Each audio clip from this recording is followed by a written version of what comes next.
लोग पूछने लगे कि इन्हें इतनी बड़ी जमीन कहां से, क्या सारी जमीन नियमों के मुताबिक खरीदी गई, क्या सरकारी जमीन का इस्तेमाल किया गया, क्या किसानों से जबरन जमीन ली गई, क्या राजनीतिक ताकत का रसूख का इस्तेमाल किया गया। और यहीं से जौहर यूनिवर्सिटी एक शैक्षणिक संस्थान कम उत्तर प्रदेश की सबसे बड़ी राजनीतिक लड़ाई का एक मोहरा था। बीजेपी बार बार कहती थी कि अगर किसी ने सरकारी जमीन पर कब्जा किया है, अगर सत्ता का दुरुपयोग हुआ है तो कार्रवाई जरूरी, चाहे कितना भी बड़ा नेता क्यों। समाजवादी पार्टी और आजम खान के समर्थक इस पूरी कार्रवाई को एक दूसरे को उनका कहना था कि आजम को राजनीतिक तौर पर खत्म करने के लिए लगातार मुकदमे दर्ज किए। उनके मुताबिक ये सिर्फ कानूनी कार्रवाई नहीं बल्कि राजनीतिक प्रतिशोध की कार्रवाई, यानी एक ही घटना, दो दावे, दो बिल्कुल अलग अलग पॉलिटिकल नैरेटिव। लेकिन असली तूफान अभी बाकी है। सबसे दिलचस्प बात यह है कि जिस ट्रस्ट के जरिए जौहर यूनिवर्सिटी बनाई गई, उसी ट्रस्ट से जनवरी 2026 में आजम और उनकी पत्नी बेटे ने इस्तीफा दिया। दूसरी तरफ बीजेपी लगातार आरोप लगाती रही कि शिक्षा के नाम पर आजम ने सरकारी जमीन और सत्ता का दुरुपयोग, यानी सरकारी जमीनें कब्जाई, सत्ता के रसूख के चलते सरकारी पैसे पानी की तरह इस यूनिवर्सिटी के इर्द गिर्द बहाए। यानी एक ही यूनिवर्सिटी और दो अलग अलग राजनीतिक कहानी। लेकिन आजम खान का राजनीतिक भविष्य चाहे जौहर यूनिवर्सिटी हमेशा उनके राजनीतिक जीवन की सबसे बड़ी पहचान, सबसे बड़ा विवाद। 21 नवंबर 2014 रामपुर की सड़कें दुल्हन की तरह सजी। हर चौराहे पर हजारों लोग खड़े थे, फूलों की बारिश हो रही थी, बैंड बज रहे थे और शहर के बीचों बीच एक शख्स विक्टोरिया बग्घी में बैठा था, राजा की तरह आगे बढ़ रहा था। वो शख्स थे समाजवादी पार्टी के संस्थापक मुलायम सिंह यादव। उनके सम्मान में 75 फीट लंबा केक तैयार किया। जी हाँ, बिल्कुल पूरे 75 फीट, 2.5 फीट ऊंचा यू शेप का विशाल केक, जिसे देखकर लोग हैरान रहे। बग्घी करीब 2.5 किलोमीटर तक चलती है और पूरे रास्ते में मुलायम सिंह यादव पर फूल बरसाए। रामपुर ने शायद इससे पहले ऐसा नजारा देखा था, ऐसा इस्तिकबाल देखा। लेकिन यह कोई साधारण जन्मदिन नहीं था, यह सिर्फ एक नेता का जन्मदिन भी नहीं था। असल में यह उस आदमी के सपने का जश्न था जिसने रामपुर की जमीन पर एक ऐसी यूनिवर्सिटी खड़ी करने का सपना देखा था जो कभी अलीगढ़ मुस्लिम विश्वविद्यालय जैसी पहचान बना सके। उस आदमी का नाम था मोहम्मद आजम खान और उसके सपने का नाम था मोहम्मद अली जौहर यूनिवर्सिटी। लेकिन जिस यूनिवर्सिटी में एक समय मुख्यमंत्री, पूरा मंत्रिमंडल और हजारों समर्थक जश्न मनाते थे, आज उसी यूनिवर्सिटी की 38 इमारतों पर बुलडोजर का खतरा मंडरा। कभी जिस कैंपस को मुस्लिम शिक्षा का भविष्य बताया गया, आज उसी कैंपस के नाम जमीन घोटाले, आयकर जांच, ईडी, एसआईटी और अदालतों में चल रहे मामलों के साथ लिया जा रहा है। तो आखिर जौहर यूनिवर्सिटी की कहानी यहां तक कैसे पहुंची? आज पूरी कहानी शुरू से यहां समझ। आजम खान समाजवादी पार्टी के उन नेताओं में रहे जो सिर्फ राजनीति नहीं करते बल्कि अपने पीछे एक स्थायी पहचान छोड़ना चाहते। उनका मानना था कि उत्तर प्रदेश में मुस्लिम समाज के लिए एक विश्व स्तरीय विश्वविद्यालय होना चाहिए, एक ऐसा संस्थान जहां आधुनिक शिक्षा भी हो, जहां अपनी जिसकी सांस्कृतिक पहचान हो। और इसी सोच के साथ उन्होंने मौलाना मोहम्मद अली जौहर ट्रस्ट और रामपुर के बाहरी इलाके में करीब 300 एकड़ से ज्यादा क्षेत्रफल में एक विशाल यूनिवर्सिटी की योजना तैयार। 18 सितंबर 2006 उत्तर प्रदेश में मुख्यमंत्री थे मुलायम सिंह यादव। रामपुर में एक बड़ा आयोजन जो उस समय के प्रदेश के बड़े राजनीतिक घटनाओं में से एक गिना। मुख्यमंत्री अकेले नहीं आए थे, उनके साथ पूरे 52 मंत्री उस सरकार के मौजूद थे। उसी दिन मुलायम सिंह यादव ने जौहर अली विश्वविद्यालय यूनिवर्सिटी का शिलान्यास किया। आज हम मंच पर खड़े थे और उन्होंने मुलायम सिंह यादव को एक खास उपहार, रफीकुल मुल्क, देश का सबसे बड़ा साथी।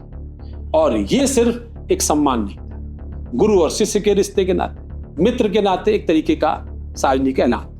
आजम मुलायम को अपना राजनीतिक गुरु, राजनीतिक भाई।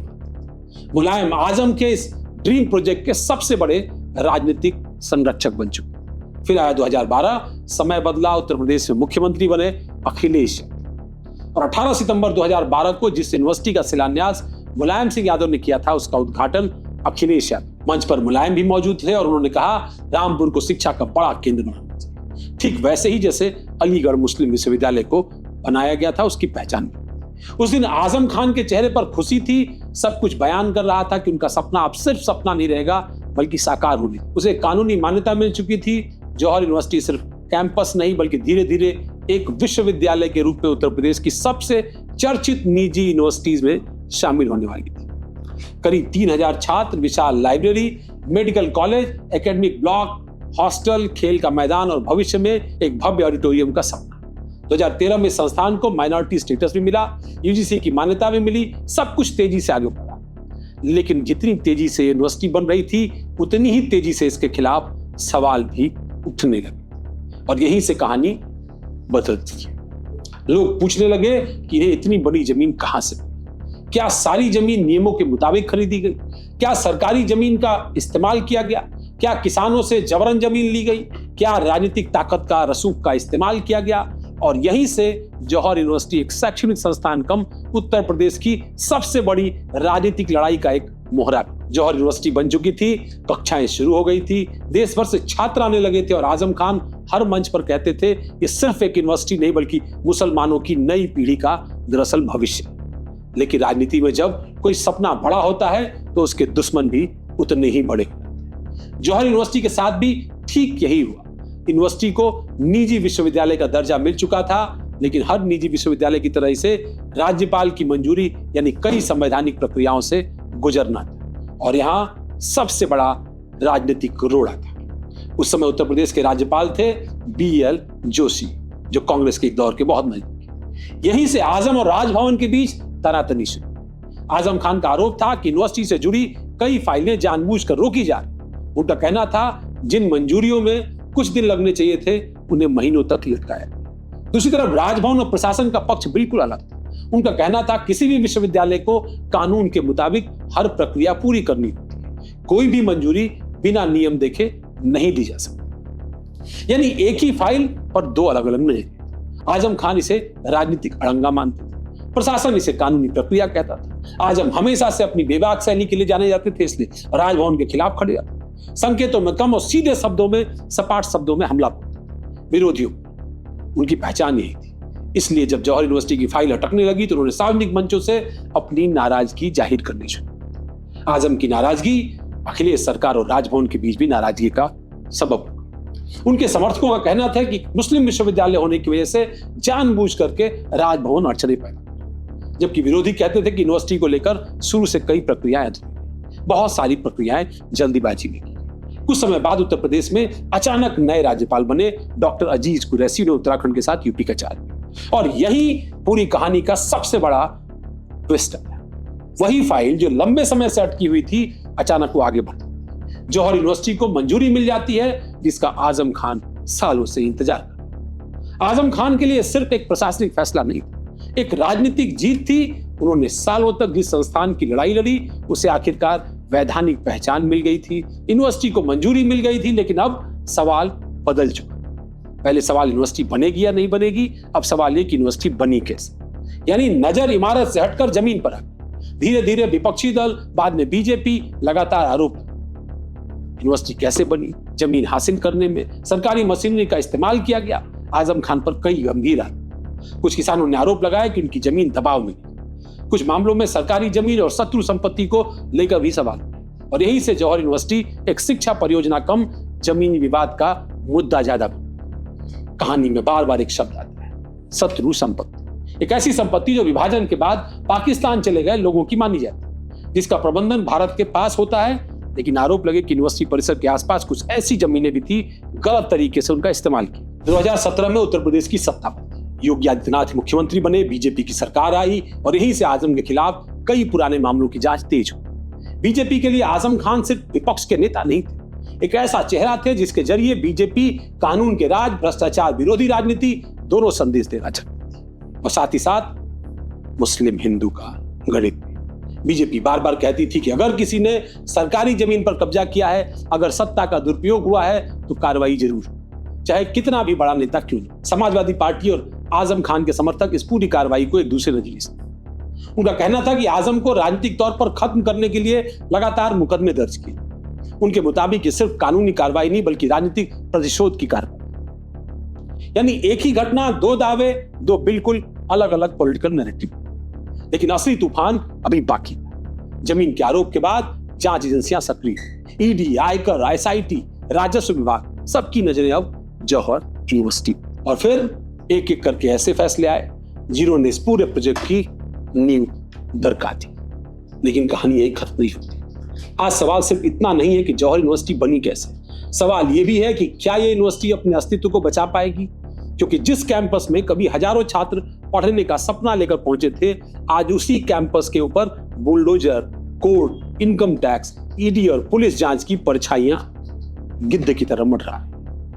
रामपुर विकास प्राधिकरण यानी आरडीए ने दावा किया है कि यूनिवर्सिटी परिसर में 38 इमारतें बिना स्वीकृत नक्शे के बने। सरकारी दस्तावेजों के मुताबिक 82,000 वर्ग मीटर से ज्यादा निर्माण को दरअसल अवैध माना गया है। सबसे बड़ी कार्रवाई तब हुई जब 15 जुलाई 2026 को रामपुर विकास प्राधिकरण ने आदेश जारी किया कि 38 इमारतों को निर्धारित समय के भीतर हटाया जाना चाहिए।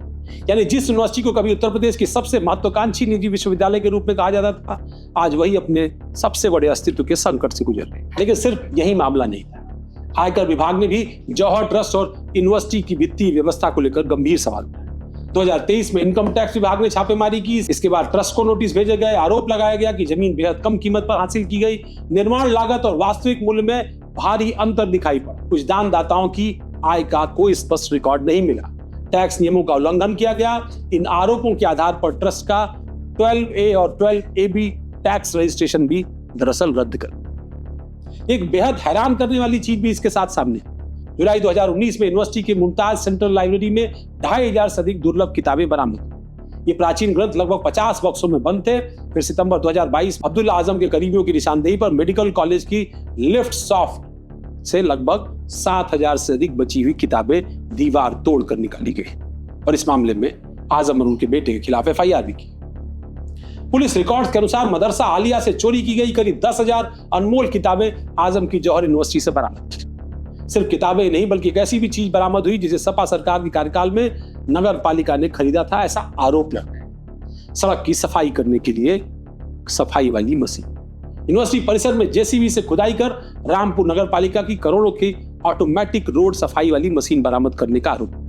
इसे छुपाने के लिए दरअसल इसे पुर्जों में काटकर जमीन के नीचे दफन। हालांकि ट्रस्ट यूनिवर्सिटी इन आरोपों को लगातार खारिज करती। उनका कहना था राजनीतिक कारणों से उन्हें निशाना बनाया जा रहा है और वे अदालत में अपना पक्ष लगातार रख रहे हैं। यहीं पर एक और मोड़ आता है। सिर्फ यूनिवर्सिटी नहीं, आजम और उनके परिवार के खिलाफ अलग अलग 30 से अधिक मुकदमे थे। भूमि कब्जा करना, शत्रु संपत्ति, सरकारी जमीन, फर्जी दस्तावेज और इन सभी मामलों की जांच अलग अलग एजेंसियां। जिस आजम खान की समाजवादी पार्टी की सरकार में तूती बोलती थी, वो 2019 में बीजेपी की सरकार के वक्त बकरी चोरी, भैंस चोरी इन मामलों का मुलजिम था। उन पर भैंस चोरी, बकरी चोरी के जो आरोप लगे, आजम, उनकी पत्नी तंजीम फातिमा और बेटे अब्दुल्ला आजम भी आरोपों से पीछे नहीं रहे। तीनों लंबे समय तक कानूनी लड़ाइयों में उलझे रहे और जेल की सलाखों के पीछे गिरे। कुछ मामलों में जमानत अब मिली है, कुछ मुकदमे आज भी अदालतों में लंबित हैं। सबसे दिलचस्प बात यह है कि जिस ट्रस्ट के जरिए जौहर यूनिवर्सिटी बनाई गई, उसी ट्रस्ट से जनवरी 2026 में आजम और उनकी पत्नी बेटे ने इस्तीफा दिया। अब ट्रस्ट की कमान आजम खान की बहन निफहत अखलाक के हाथ में। सचिव बने हैं उनके बड़े बेटे मोहम्मद अदीब आजम। यानी कानूनी रूप से संरचना बदल चुकी है, लेकिन राजनीतिक तौर पर आज भी जौहर यूनिवर्सिटी का नाम आते सबसे पहला नाम आजम खान का ही लिया। अब सबसे बड़ा सवाल, क्या जौहर यूनिवर्सिटी बंद हो जाएगी? इसका जवाब फिर किसी के पास नहीं, क्योंकि एक तरफ कोर्ट में कई मामले लंबित हैं और दूसरी तरफ यूनिवर्सिटी अभी भी हजारों छात्रों के साथ आगे चल रही है। यूजीसी की मान्यता और कई शैक्षणिक प्रक्रियाएं अभी भी अलग अलग कानूनी परिस्थितियों के तहत जारी की। यानी लड़ाई सिर्फ इमारत की नहीं है, छात्रों के भविष्य की। अब जरा राजनीति पर लौट। आजम खान ने जौहर यूनिवर्सिटी को हमेशा मुसलमानों की शिक्षा का प्रतीक बताया। उन्होंने कहा कि अगर मुस्लिम विश्वविद्यालय पश्चिमी उत्तर प्रदेश में शिक्षा का बड़ा केंद्र बन सकता है, तो रामपुर में भी एक बड़ा शैक्षणिक संस्थान क्यों नहीं बन सकता। दूसरी तरफ बीजेपी लगातार आरोप लगाती रही कि शिक्षा के नाम पर आजम ने सरकारी जमीन और सत्ता का दुरुपयोग किया। यानी सरकारी जमीनें कब्जाई, सत्ता के रसूख के चलते सरकारी पैसे पानी की तरह इस यूनिवर्सिटी के इर्द गिर्द बहाए। यानी एक ही यूनिवर्सिटी और दो अलग अलग राजनीतिक कहानियां। एक पक्ष के लिए ये शिक्षा का सपना है, तो दूसरे पक्ष के लिए ये सत्ता के दुरुपयोग का एक बड़ा राजनीतिक प्रयोग। जौहर यूनिवर्सिटी का विवाद सिर्फ अदालतों तक सीमित नहीं, ये उत्तर प्रदेश की राजनीति का अस्थायी मुद्दा बन गया। हर चुनाव में, हर बहस में, हर राजनीतिक बयान कहीं ना कहीं जौहर यूनिवर्सिटी का जिक्र जरूर आता और एक बार फिर सुर्खियों में है जौहर यूनिवर्सिटी।